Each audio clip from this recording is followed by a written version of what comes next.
Perdida será nuestro tema principal y platicaremos con su realizador y guionista. Bienvenidos a Cinemanet.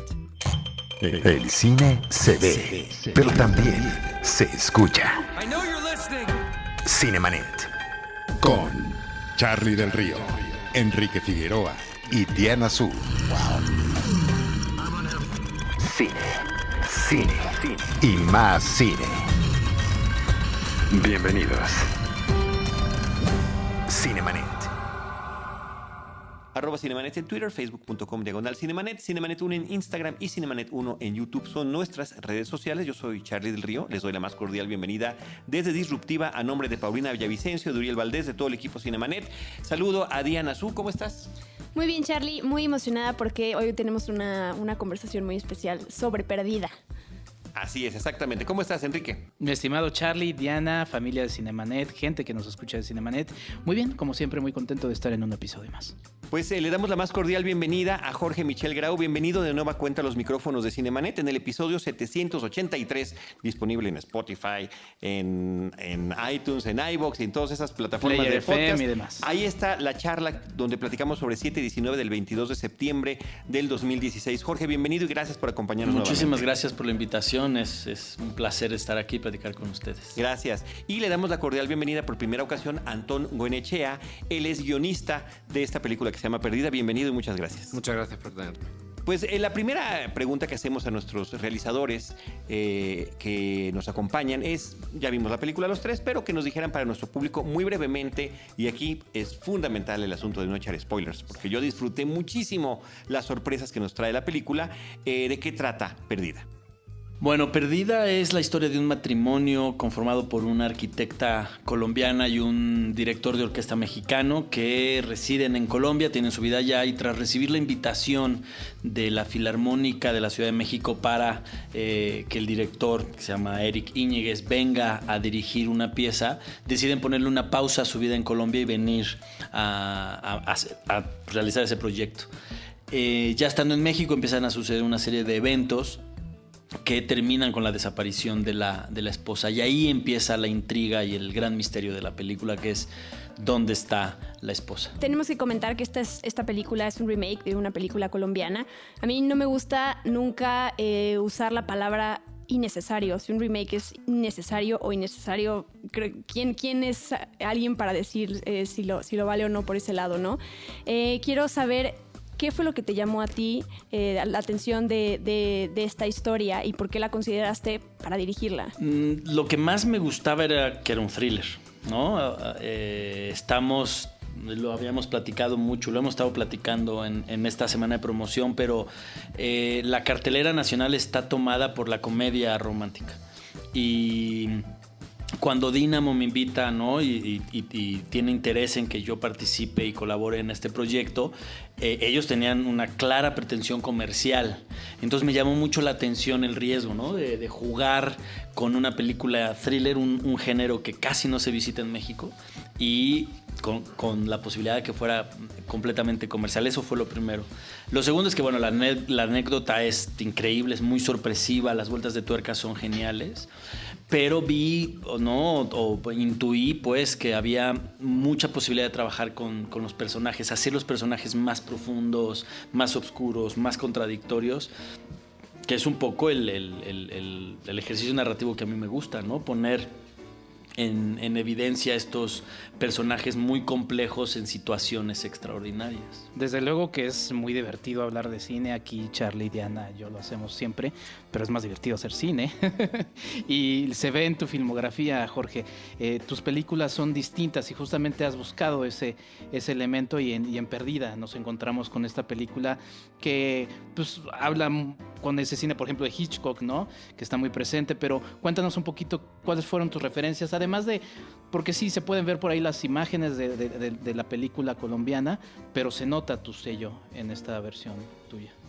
Bueno, con el equipo, ya que estaba el guión listo y estábamos ya en los procesos, ¿no? de realización, con mi equipo cercano, que son prácticamente el fotógrafo y la diseñadora de producción, Santiago Sánchez y Sandra Cabriada, pues lo que hicimos fue repasar el cine de género que nos atraía a todos, ¿no?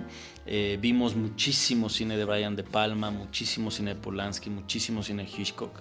Digamos, ya lo habíamos visto, pero lo volvimos a visitar con la intención de aprenderle, ¿no? Aprender el ritmo, aprender las atmósferas, aprender la puesta en cámara, porque al final es un camino que ya se recorrió. Entonces, ¿por qué no recargarnos en ese conocimiento y entonces a partir de ahí empezar a generar otro tipo de brillos? Por un lado, y una película que revisamos mucho fue Revelaciones, de Robert Zemeckis, que es con Harrison Ford y Michelle Pfeiffer, que es más una película paranormal, pero tiene mucho que ver con una desaparición y con una cosa de comunicación entre dos mujeres. Entonces, esas fueron las películas que estuvimos estudiando antes de filmar, y además me pasa algo, tengo un toque muy extraño, que es cuando ya entro de lleno a un proyecto, veo muchas películas. Todo el tiempo estoy viendo pelis, ¿no? Y un poco es como comer mucha película porque al ratito voy a ir a filmar, ¿no? Como el personaje de Chema siendo director. Exacto, ¿no? Tal cual. La pescaste.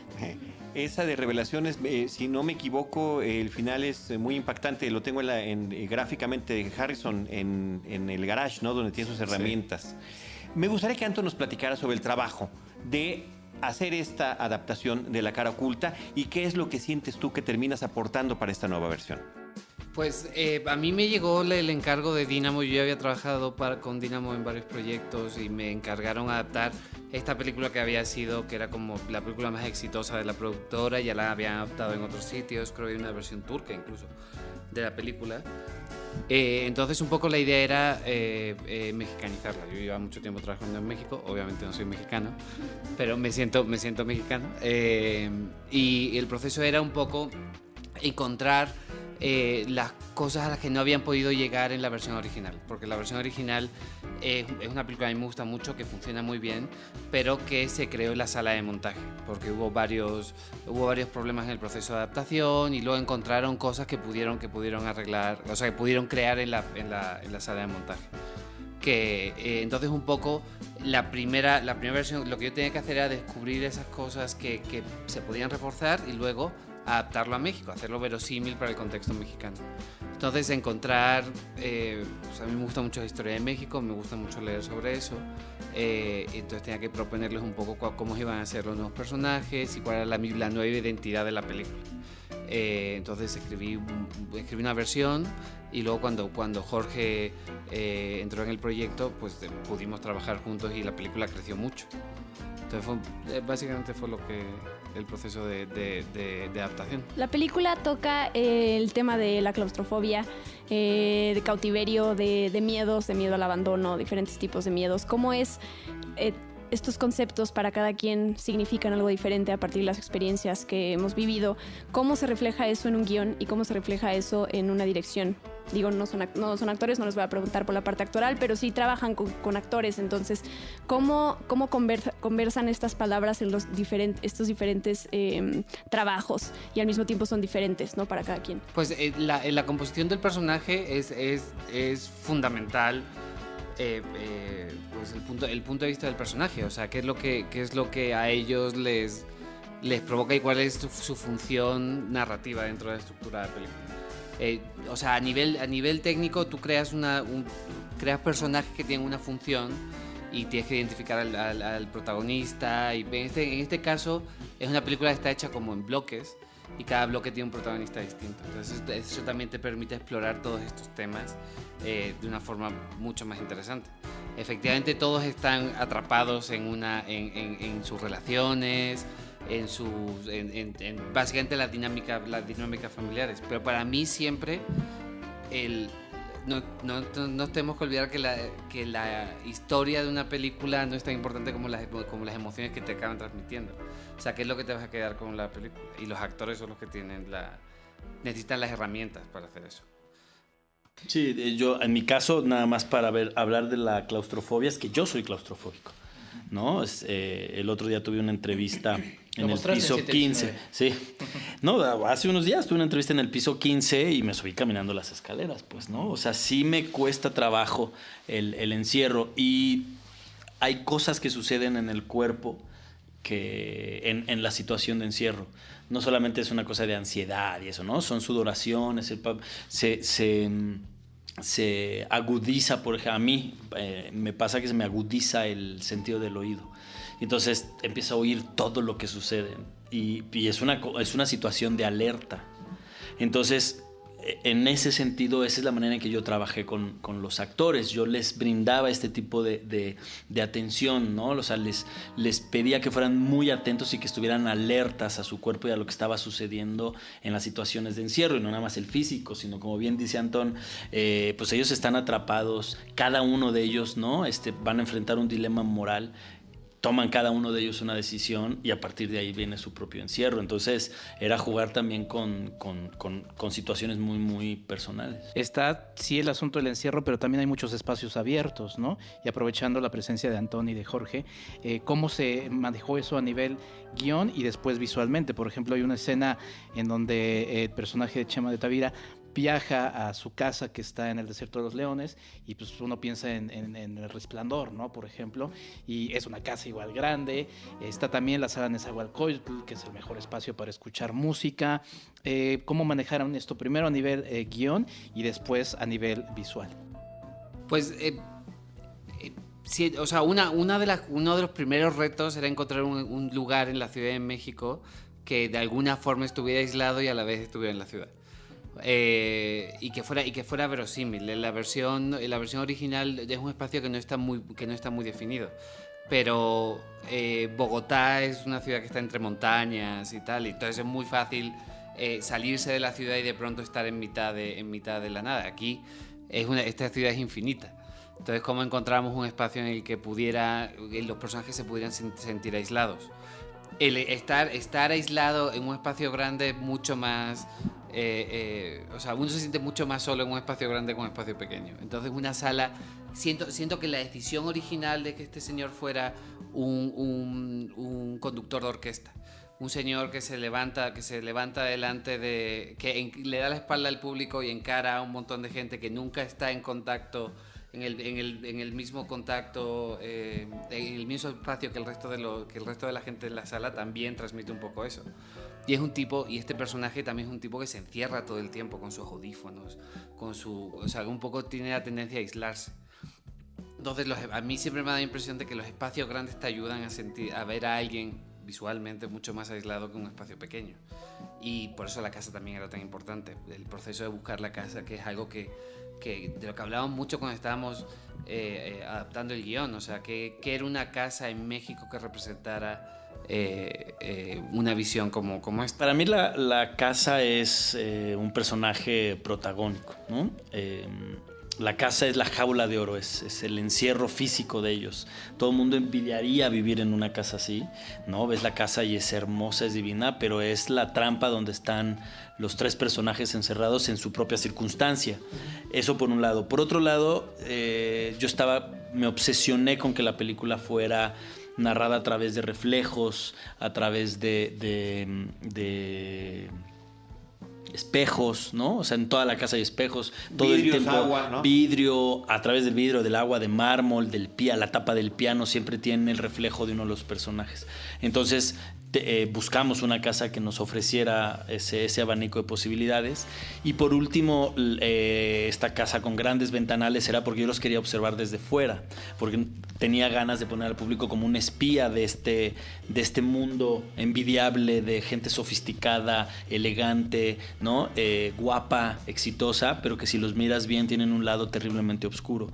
Y la única manera de descubrirlo es a través de la intimidad. Y entonces, para no recargar un plano cerrado, que es el plano más íntimo, pues era regalarle un plano de espía al público. Entonces, por eso la decisión de la casa, sí. Y lo de la sala Nesa también fue, yo creo que ahí me odiaron los productores, ¿no? Que me puse necio y fue ir tras la sala Nesa.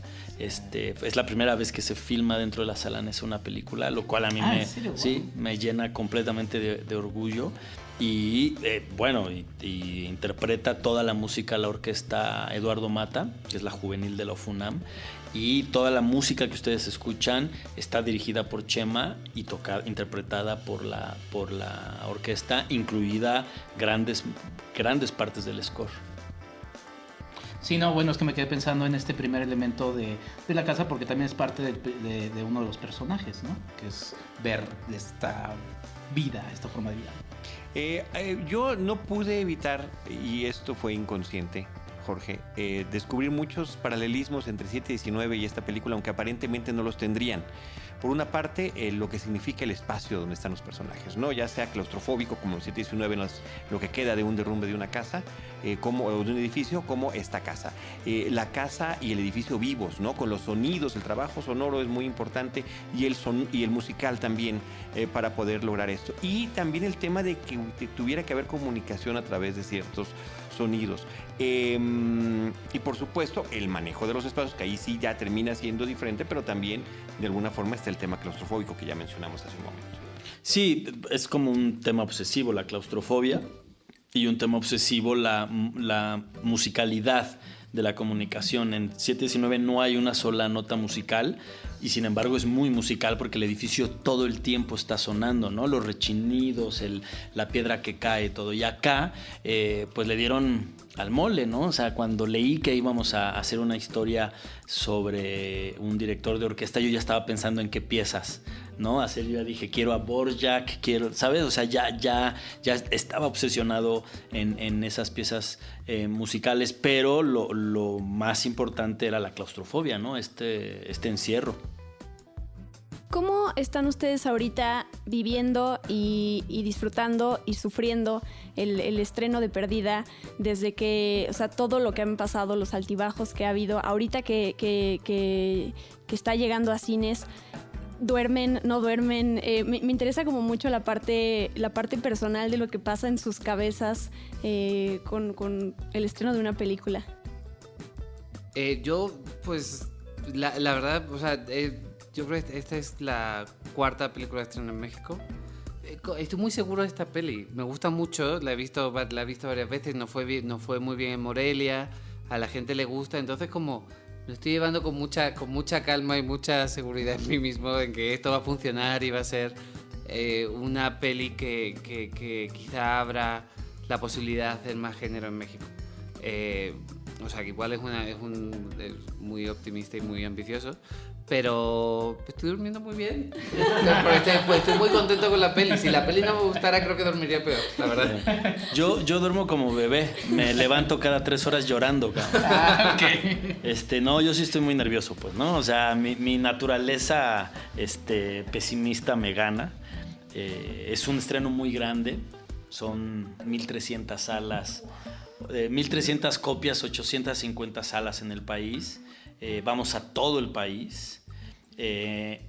Y a mí, digamos, lo que me da miedo es la costumbre que tiene el público de la comedia romántica, pues, ¿no? Que están acostumbrados a que ese es el cine que se les acomoda el fin de semana. Eso es lo que me pone, ¿no? Un poco nervioso, que de pronto no quieran arriesgarse un poquito más y ver otra alternativa, pero digamos, en el producto final, en la interpretación actoral, en la música, en la foto, estoy muy satisfecho, ¿no? Sí, bueno, es una película que sí es un thriller, que sí tiene estos elementos de suspenso, pero también hay humor, ¿no? En la película, en la sala de cine donde la vimos, pues la gente se reía y hay un humor genuino. ¿Cómo se fue manejando este elemento? Que creo que también vale la pena destacarlo para que la gente pues, se acerque, porque termina siendo eso, una experiencia cinematográfica. Son válvulas de escape, ¿no? La película es muy grave. Tiene un tono muy grave, la relación de matrimonio, todo lo que está sucediendo con la nueva mujer que entra y se convierte en víctima de lo que está sucediendo también. Había que aligerar la carga. Entonces, todos los momentos de Anabel, que ella interpreta el personaje de Gladys Montenegro, que es una vedette de los 70s, ya saben, inspirado en quién, y le da ese vis cómico, pues, ¿no? Y hace que la película por momentos se refresque, ¿no? Y puedas tomar un respiro y seguir adelante. Y hay un par de carcajadas. Hay un momento, que no lo voy a spoiler, pero hay un momento donde la sala reacciona muy bien, que es un gran momento cómico. Y de inmediato recuperamos el tono de suspenso y la gente se vuelve a enganchar, ¿no? Que eso es un ejercicio bien padre de realización. ahorita que decías la verdad inspirada en ya sabemos quién, viene el cumpleaños del presidente que sigue ahí, ¿no? Sí. Es que cumple el mismo día que yo. Vale. Felicidades. Y Cuauhtémoc Blanco Por eso también. dije, Se viene mi cumpleaños. Por eso Es dije, verdad. órale, sí sabe de historia. Sí. Bueno, y es historiador también. Sí, no, y es que está vivo. Y además se menciona porque pues, sí trabajó para gobiernos extranjeros. Sí, claro. Ese es el elemento de la guerra sucia. Sí. Sí, a mí eso me interesaba mucho también en la película, la oportunidad de crear un discurso sobre el contexto.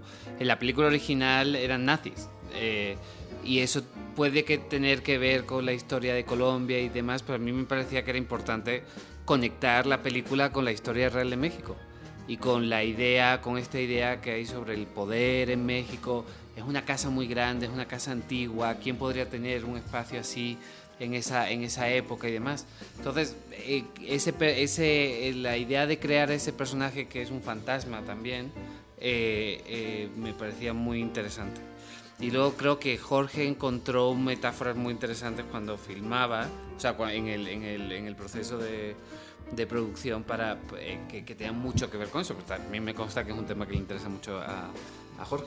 El perro se llama Litempo, por ejemplo, y Litempo es el nombre clave que usaba Díaz Ordaz en la CIA. Los dos que estaban en Los la dos, CIA. Litempo Luis 1 y Litempo Echeverría 2. Ajá. Exactamente, sí.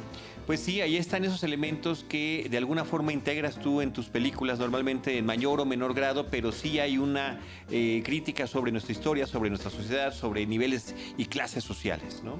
Así es, y esta película es de clases sociales, pues, ¿no? Es claramente una exploración en una clase social que juega mucho con cómo los ven, ¿no? Son muy elegantes, se visten increíblemente bien, viven en casas diseñadas, poco personales Con porque la están percepción, con... ¿no? Sí, exactamente. Y entonces por eso la película está llena de reflejos, llena de miradas, llena de espejos. La película es sumamente entretenida, o sea, es un thriller, a quien le gusten los thrillers, es sumamente entretenido. Lamentablemente el ponerle luego la palabra mexicano, thriller mexicano, comedia mexicana, lo que sea mexicano, mucha gente lo ve como algo negativo, lo cual es tristísimo, pero eso es la realidad. Por eso a veces uno como que se pone a pensar cómo promocionar una película que a uno le gustó. Yo cuando nosotros que tenemos el trabajo de promocionar películas y platicar con los realizadores, como que luego están estas disyuntivas y tontas, ¿no? Porque algo tendría que perder valor porque es mexicano, ¿no? Ya entra a cierto nivel de calidad. Creo que la película es un thriller sumamente entretenido y funciona perfectamente bien. Lo digo como comentario, como crítica. ¿Cómo es justamente, y se lo pregunté ya a Jorge en la entrevista que tuvimos hace unos días, remar contra la corriente, contra estos estereotipos, contra estos, lo que llamamos el género de las bodas, comedias, que ya es un género en México? ¿Cómo es eso? Y más que cómo ustedes se motivan a sí mismos para seguir luchando por participar en géneros como un Guillermo del Toro, ¿no? Que saca adelante sus cosas porque se empeña a hacerlo y lo logra, pero no es fácil.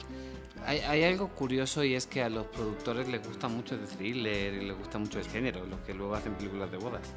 Entonces, muchos son genuinamente amantes del cine, otros son asesinos, no sé, no tienen tanto interés, pero les da mucho miedo arriesgarse con películas que sienten que no te dan garantías de taquilla. Pero creo que lo que ha pasado el año pasado con las comedias románticas, en general ha bajado mucho la asistencia al cine de ese tipo creo que está abriendo un espacio.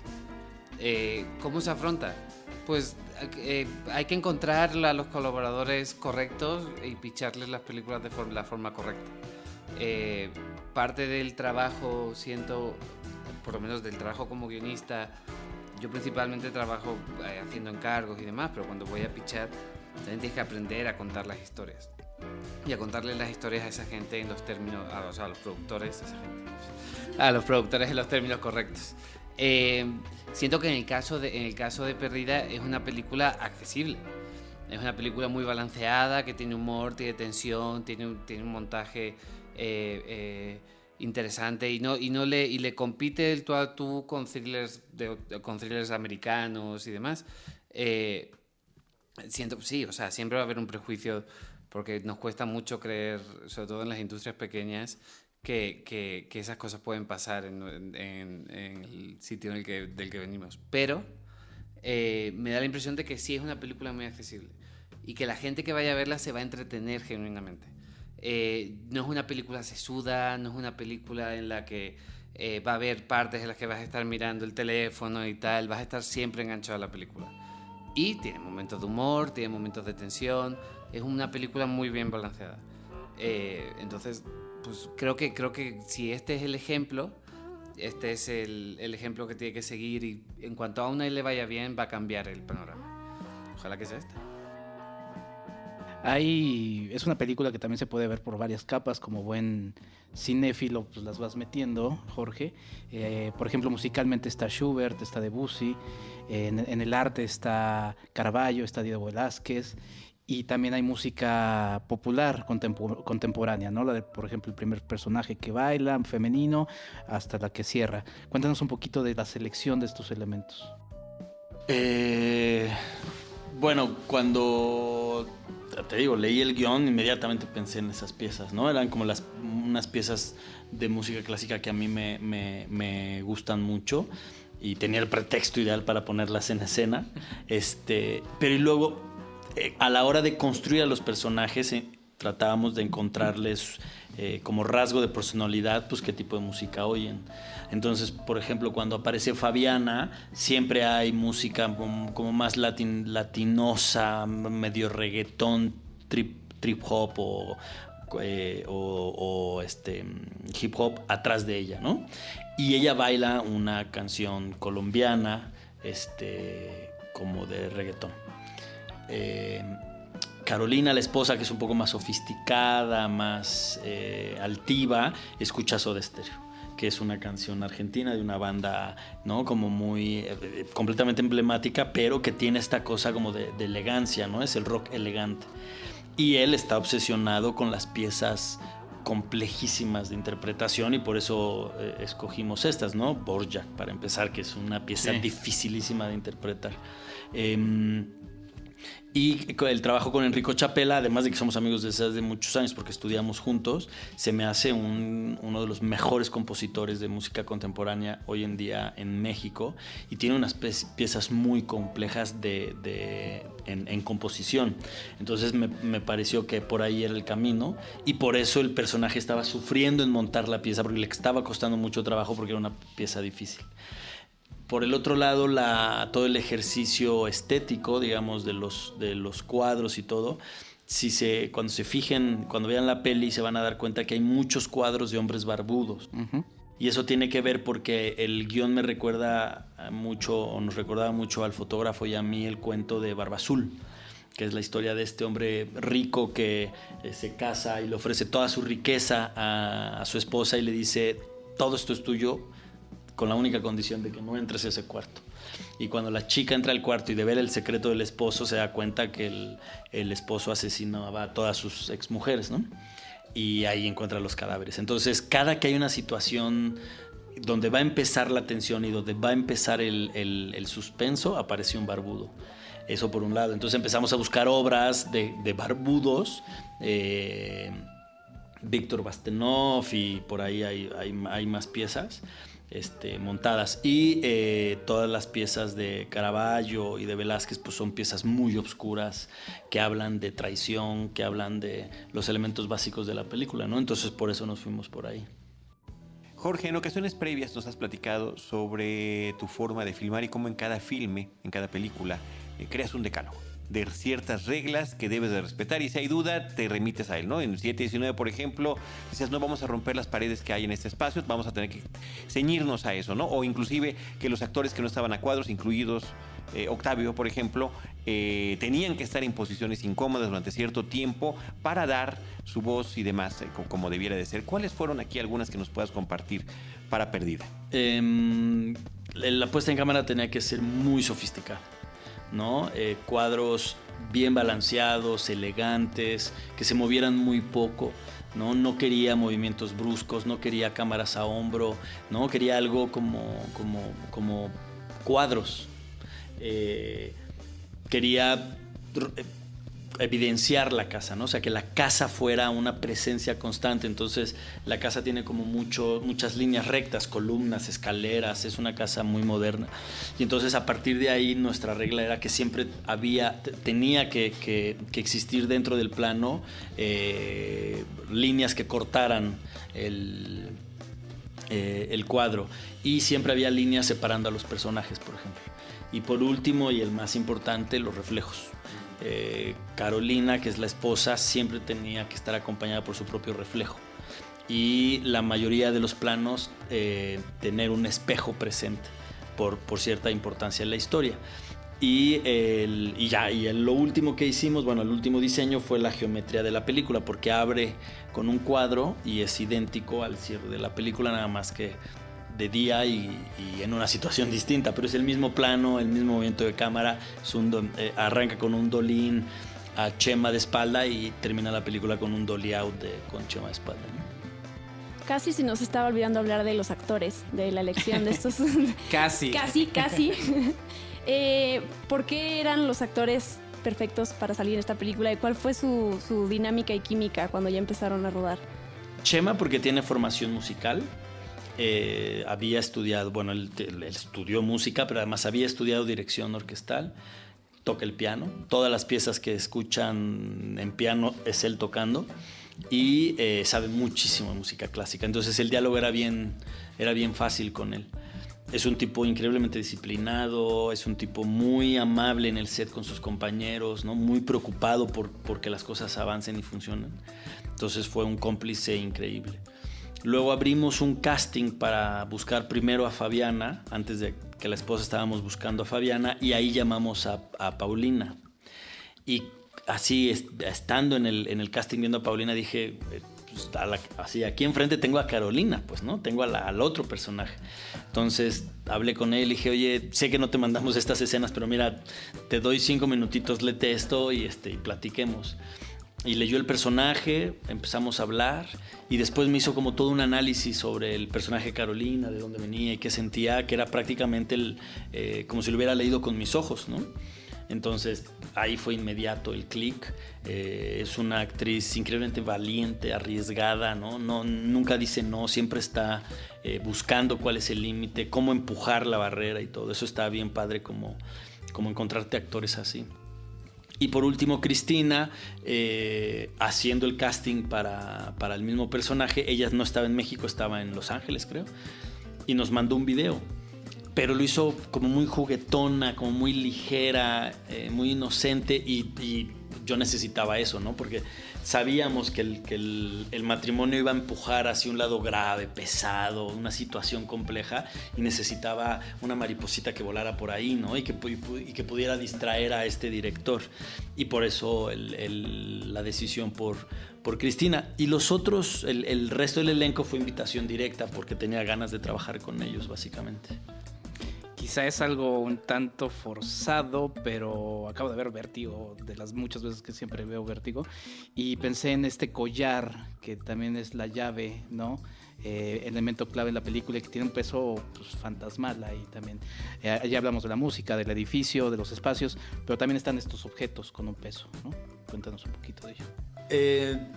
Eso viene desde la adaptación original, pero creo que es el universo es que no sé cuál es la palabra correcta, pues, pero cómo se involucra el personaje con lo que lo rodea, hace que sea muy robusta la película, pues, ¿no? Entonces, por ejemplo, Eric Íñiguez siempre trae unos audífonos, o sea, todos los elementos u objetos que lo rodean tienen que ver con la música. Al igual que Carolina, ¿no? Entonces el único elemento que rompe y que no le pertenece a nadie visiblemente es un collar enorme, ¿no? Con una llavesota enorme que uno no sabe qué es, que puede parecer una joya, pero puede parecer una llave, pero puede parecer cualquier cosa, y que empieza a tomar una importancia, obviamente por lo que sucede en la película, pero una importancia seria y que es el gatillo de una situación extrema.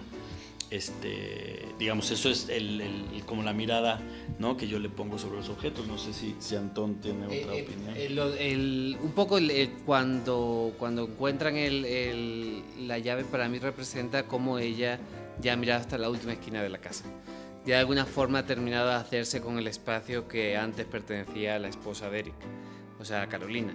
Entonces, para cuando encuentra esa llave, que es un objeto escondido, es un objeto que está en una esquinita en la que hace tiempo que nadie mira porque la llave sigue ahí, ella ha encontrado el último secreto de la casa. Pero no había una descripción tal cual del objeto, cómo se quería que se viera o se buscó algo en particular, ¿no?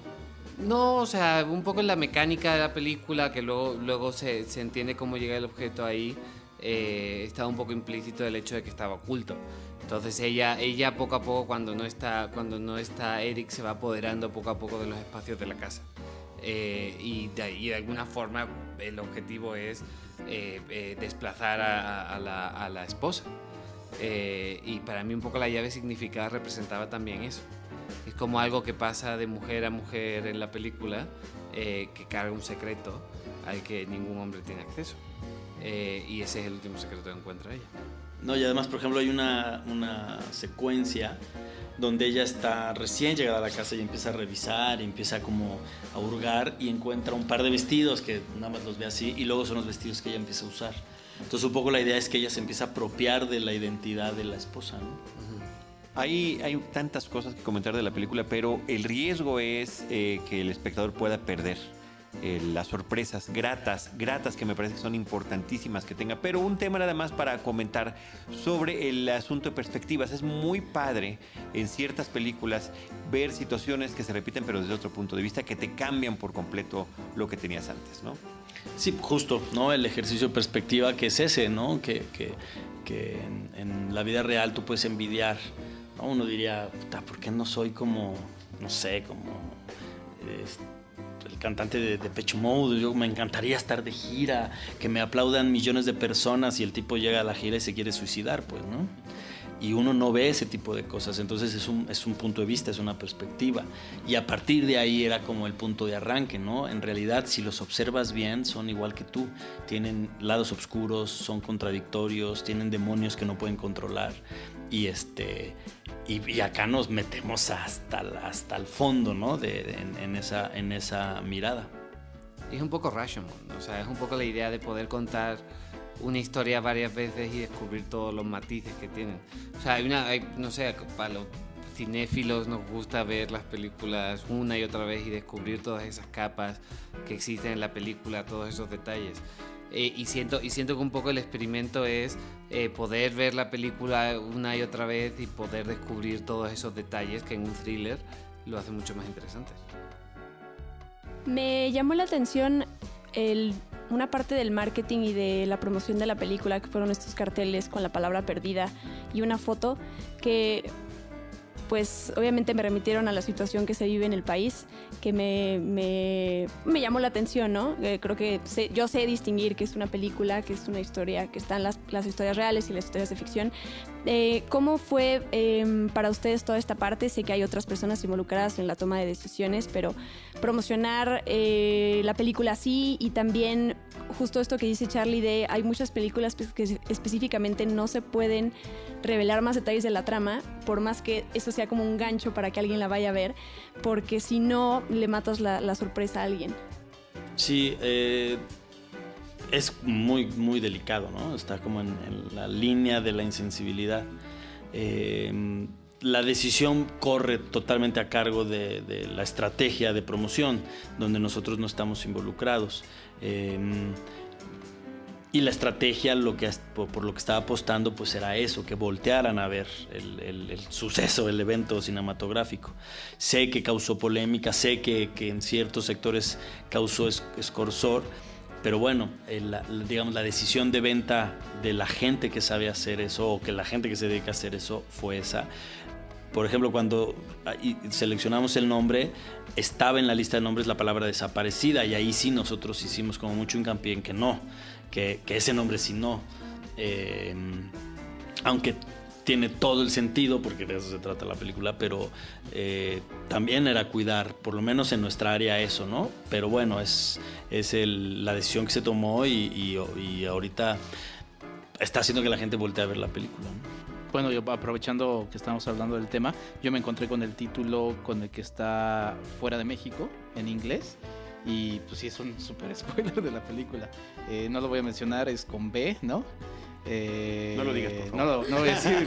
O sea, también hasta qué punto pueden. Ahorita decías este tema de desaparecida. A mí me gustó, por ejemplo, un elemento promocional que fueron las partituras, ¿no? Ayer en la premier, que creo que es muy afortunado. Uno se quiere salir con su partitura de perdida, pero hasta qué punto también se pueden negociar ciertas cosas, ¿no? Como por ejemplo este título que te digo que sí es bastante spoiler. Pues nada, en realidad nada. O sea, afortunadamente la gente de Cinépolis nos incluye, nos pide opinión, nos acerca a la mesa, pero en general con otras distribuidoras y en el ejercicio tal cual, ellos hacen las promociones y uno nada más está como observando y de repente, ya salió mi tráiler, ¿no?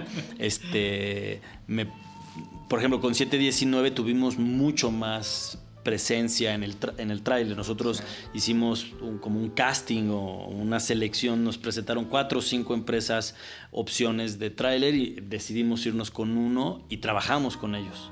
Y acá no. Acá nada más nos iban presentando el tráiler, dábamos comentarios, medio editaban, nos lo volvían a presentar y listo, ¿no? Sí, pero efectivamente pues es importante este asunto de que no haya sorpresas. Yo lo que sí les puedo decir es que películas, por ejemplo, y ya transmitiéndola de generación a generación, películas como El Sexto Sentido continúan, o sea, no sé cómo le hemos hecho a diferentes generaciones, conservar ciertos secretos para que cuando llegan a nuevos espectadores jóvenes se vuelven a quedar boquiabiertos, ¿no? Con ciertas sorpresas que pasan y esperamos que este sea el caso. No sé si tengan, Antón, Jorge, redes sociales que quieran comentar, personales y de la película, para que el público que nos esté escuchando se acerque a tener más información sobre Perdida. Bueno, creo que el handle de la película es Perdida la película. Es Perdida-la película, en Twitter e Instagram. Y en Facebook es Perdida la película. El mío es Antón Goñechea, pueden unirse a mis 300 seguidores en todas las redes. Yo soy Jorge Michel Grau y estoy en todas las redes y los domingos hago una selección musical. Fabuloso. Muchísimas gracias. ¿Tus redes sociales, Diana? Yo estoy como @de en Twitter y en Instagram, y muchas felicidades a los dos, mucho éxito. La película se hizo y la película se está distribuyendo. Lo demás pues está fuera de sus manos, pero aquí celebramos mucho que llegue buen cine, ¿no? Y ahora dependemos de la gente. Exacto, eso es. Sí, y bueno, yo quería añadir que no es una película que se queda solamente en si se menciona el spoiler, pues ya no vale la pena, ¿no? O sea, la verdad es que la película es muy entretenida. Yo siempre digo que si una película se echa a perder por un spoiler, pues es que la película es mala. En este caso no creo que sea así. Es divertida la sorpresa, entonces por eso no lo mencionamos. Pero bueno, pues mucho éxito con la cinta. ¿Tu red social, Enrique? Enriquefa86, ahí seguimos hablando de cine. Muy bien, pues muchísimas gracias nuevamente, Antón, Jorge. Yo estoy como @Charly del Río. Ya mencioné las redes sociales de Cinemanet. Les recuerdo que estamos en Spotify, en Apple Music, en Google Podcast, en iVoox, en todos estos... Palomas mensajeras también. Así es. Ahí tienes tu nido de palomas, YouTube, ¿no? Los últimos episodios también. Así Sí. que muchas gracias por acompañarnos. Gracias a ustedes que nos escucharon por estar en otro episodio de Cinemanet. Y recuerden que les estaremos esperando en nuestra próxima entrega con cine y más cine. Esto fue Cinemanet. Con Charly del Río, Enrique Figueroa y Diana Su. El cine se ve, pero también se escucha.